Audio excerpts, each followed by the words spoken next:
The frantic nature of Indian cricket means that you haven't really had much time to even digest the events of the Asia Cup 2025, and you're already preparing for a test series against the West Indies at home. And it's a crucial one, not only because, well, it's the start of the home series, but also a test series against the Windies does give you, at least on paper, the perfect opportunity to collect maximum points and really kickstart your World Test Championship ambitions. Remember, India didn't play in the 2025 final, and there is a lot of hope that India should be making the final come 2027, because then that will really be what India needs. At this point, the WTC title is one of the only things missing from their repertoire. And of course, the home season starts with this test series against the West Indies. Perhaps not the most appetizing offering on offer, but as Shubman Gill pointed out in the the pre-match press conference, there is obviously a lot of focus on this series because they want to be able to get things right. Now, we'll take a look at some of the more interesting talking points he had for us through this press conference, starting with, of course,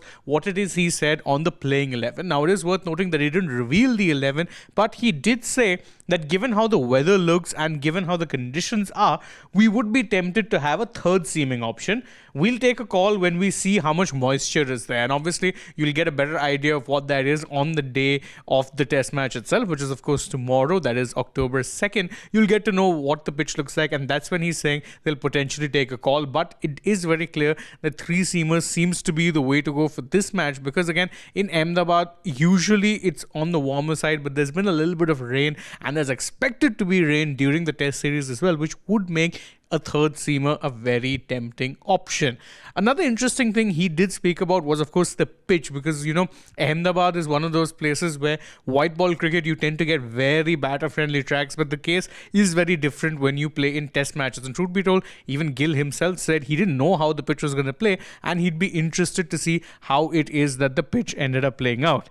He said that the last test match we played here, which was, of course, against Australia in 2023, that test match was on a black soil pitch. This one is going to be on a red soil pitch. So I am also interested in seeing how the pitch plays out. And of course, the distinction here is important because black soil pitches usually tend to be harder and more batter friendly if rolled properly. Red soil pitches will give some advantage to bowlers early on. You will see some movement, and later on the pitches do tend to disintegrate a bit and offer up some spin.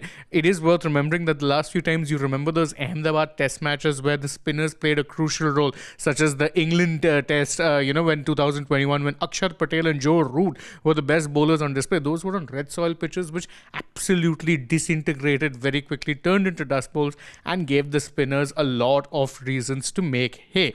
Now, that of course might not be the case, but if it is red soil, it could very well mean that you'll see the bowlers play a very key role. Of course, what kind of pitches you are expecting through the series? It's a two-test series, but Gill has given an idea of not only the kind of pitches you could expect to see during this series, but also in series under his captaincy at home. This is what he had to say. He said that, look, we're looking to play on pitches that offer out help to both the batters and bowlers, but the challenge for any team coming to India is spin and reverse swing. So what he hinted at was saying that, look, we want pitches that offer both spin and reverse swing, because those are characteristics that are associated with Indian pitches. So anyone can tackle that, they can potentially have success, but we also don't want rank turners. So that is an interesting departure. The truth be told, we've been seeing in home tests for quite some time. You don't really get pitches that are going to be turning from day one or turning square from day one.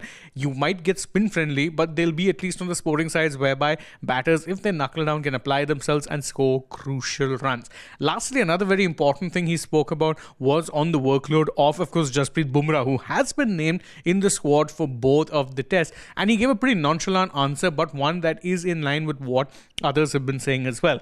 He said that we'll take a call on Jasprit Bumrah on a match-to-match basis.